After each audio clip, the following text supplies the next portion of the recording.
देख लिया? ये है देख तेरी माँ, जिसका तू भक्त बनता है। तुम चुप रहो, वो तेरे साथ नहीं रहना चाहती। तुम चुप रहो बस। हाँ, मैं चुप ही हूँ। रुको रुको रुको, एक सेकंड रुकिए। प्रॉब्लम आपके पति संजय से है ना? रोहन तो आपका बेटा है, तो फिर वो आप आपके बेटे से अलग क्यों होना चाहती हो? वो तो आपकी बहुत तारीफ करता है। और हर बार चिढ़ के बात करना, 4 लोगों के बीच में डिसरिस्पेक्ट करना। Love is lost in our relationship. There is nothing that can be done now. मेरी लाइफ खराब हो गई इस आदमी की वजह से, सच। तो फिर ये बताइए कि आपके पति संजय जी और नीतू जी के बीच में कब से अफेयर चालू है? पता नहीं, वैसे तो संजय और रवि बचपन के दोस्त थे। इनफैक्ट जहां भी हम जाते हैं, हम चारों साथ ही जाते थे। अच्छा। और मेरी और नीतू की भी बहुत अच्छी दोस्ती थी। फिर एक एक्सीडेंट में नीतू के पति रवि की डेथ हो गई, और तब से नीतू और संजय का मिलना बढ़ गया। अच्छा। घूमना फिरना। अच्छा। और उसके कॉल्स बार बार आने, संजय का उसकी पर्सनल लाइफ में कुछ ज्यादा ही इंटरफियर करना। और सर, पब्लिक प्लेस में तो एक बार मैंने ही देखा है। अच्छा। उन दोनों का हाथ में हाथ रख के घूमना। और सोशल मीडिया पे नीतू की हर पिक्चर पर उसका लाइक करना। और इतना इंटरफेरेंस हो गया कि रवि और नीतू का बेटा जो लक्ष्य है, उसका नाम, उसकी पेरेंट टीचर मीटिंग में भी संजय जाने लगा। और ये सब मैं 6 साल से देख रही हूँ। तो क्या पता ये पहले से ही चल रहा हो। तो बस कुछ नहीं हो सकता। एक मिनट, मुझे एक बात बताइए, ये सब चीजों के बारे में आपने कभी नीतू से बात करने की कोशिश की? शुरू में की थी सर। अच्छा, फिर क्या हुआ बताइए मुझे। बट चोर कहाँ कहता है उसने चोरी की, है ना? और फिर मैंने सोचा, जब मेरा कंट्रोल मेरे पति पे ही नहीं है, मैं किसी और से क्या ही बोलूं। अच्छा, देखो कल्पना जी, आपने जो भी कहा वो मैंने ध्यान से सुना। जो हुआ वो भी हो गया, लेकिन अब मुझे ये बात बताइए कि अभी आगे आप क्या चाहती हो?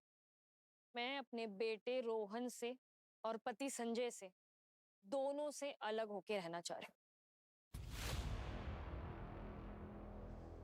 देख लिया? ये है देख तेरी माँ, जिसका तू भक्त बनता है। तुम चुप रहो, वो तेरे साथ नहीं रहना चाहती। तुम चुप रहो बस। हाँ, मैं चुप ही हूँ। रुको रुको रुको, एक सेकंड रुकिए। प्रॉब्लम आपके पति संजय से है ना?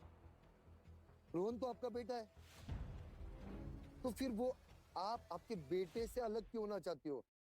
वो तो आपकी बहुत तारीफ करता है। वो तो एक मम्मी बॉय बोलते हैं ना, वैसा है वो। आपसे बहुत प्यार करता है, आपकी तो बहुत तारीफ कर रहा था यहाँ पे। तो उससे क्या प्रॉब्लम है आपको?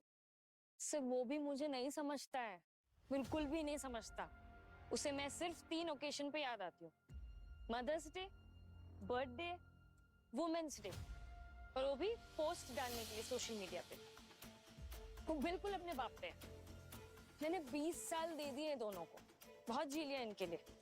अब मैं अकेले जीना चाहती हूँ, अपने लिए। अब हंस रहे हैं। हाँ, हंस रहा हूं मैं। अजीब लग रहा है ना, क्या करूं? अजीब ही है ये।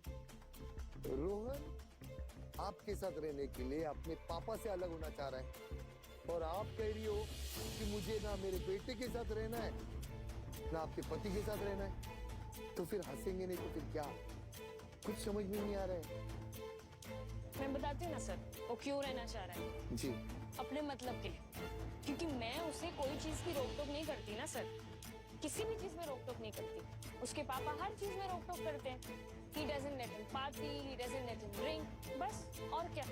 मुझे एक बात बताओ, रोहन को क्रेडिट कार्ड, 15-15, 20-20 हजार की घड़ी, अच्छे कपड़े, उसके पिताजी सब कुछ दे रहे उसको। वो कहाँ उसको रोक टोक कर रहे हैं? वो भी तो उसको फ्री छोड़ा है उन्होंने। भाऊ, पैसा ही सब कुछ नहीं होता ना, फ्रीडम भी देनी पड़ती है। वो उसे पार्टी नहीं करने देते, पीने नहीं देते, मैं वो छूट देती हूँ। अरे तो वो ठीक तो कर रहे हैं ना, गलत आदतों से वो उसको दूर रख रहे हैं ना। पार्टी, दारू, ये सब नशे से बच्चे को दूर ही रखना चाहिए। अभी वो 21 साल का भी नहीं हुआ है और तुम उसकी माँ हो, और तुम एक बच्चे को कैसे पीने दे सकती हो, किससे पार्टी करने को भेज सकती हो, कैसे रात रात भर उसको बाहर घूमने के लिए छोड़ सकती हो? ऐसा नहीं होता है जी। सर जी, जितना हम बच्चों को रोकते हैं ना, वो छुप छुप के करेंगे। तो मेरा तो ये मानना है कि जो भी कर रहे हैं बता के करें, बस। तो उस हिसाब से ना रोहन को आपकी और आपकी पति की बहुत जरूरत है, क्योंकि बच्चा अकेला होता है ना, तब ये सारी हरकतें करता है। उनको गलत दोस्ती का साथ मिल जाता है तो फिर वो गलत लाइन में चले जाता है। जब माँ बाप भी एक दूसरे का साथ नहीं देंगे तो बच्चा क्या करेगा? कभी तो उसको अपनी जिम्मेदारी लेनी होगी ना सर। हाँ, मगर वो अभी छोटा है। उसे अपनी जिम्मेदारी समझनी होगी सर। मेरी जिंदगी में मैं पहली बार ऐसी माँ देख रहा हूँ जो अपने बच्चों को अपने से जुदा करना चाहती है। मुझे तुम्हारा रीजन जरा भी समझ में नहीं आ रहा है, लेकिन ये जो तुम्हारी हरकत है, ये बिहेवियर है, मुझे साफ साफ दिखाई दे रहा है। तुम जवान दिखना चाहती हो, सोशल मीडिया पे कल्पना ये एक नाम बनाना चाहती हो, ये तुम्हारे पसंद लायक नहीं आया तो पता है ना, हम पोस्ट डिलीट कर देते हैं। अरे बराबर सेल्फी नहीं आई, बराबर रील नहीं बनी तो डिलीट कर देते हो। ये परिवार डिलीट नहीं कर सकते। परिवार लाइफ टाइम होता है, सोशल मीडिया एक दिखावा होता है। ये परिवार अपना परिवार होता है, इसे डिलीट नहीं किया जाता। समझ रहे आप? तो आपका मतलब है किसी भी रिलेशन में जी, अगर दम घुट रहा हो, सही ना लग रहा हो, तो भी उसमें रहना चाहिए? ये क्या लॉजिक है? तो इसके लिए बैठ के बातें करना चाहिए। आप लॉजिक की बात कर रहे हो तो थोड़ा लॉजिक मैं भी लेके आता हूँ। मैं बैठा हूँ यहाँ पे अच्छी तरीके से समझाने के लिए और अच्छे से अच्छा प्रॉब्लम सॉल्व करने के लिए।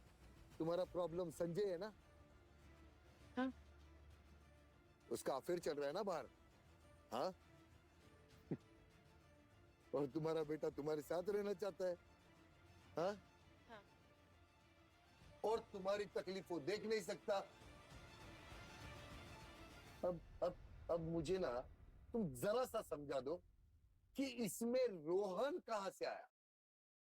क्या है ना कल्पना जी, आप आलू के भाव में ना सेब खरीदना चाहते हो, तो आपकी कहानी मुझे समझ में आ गई।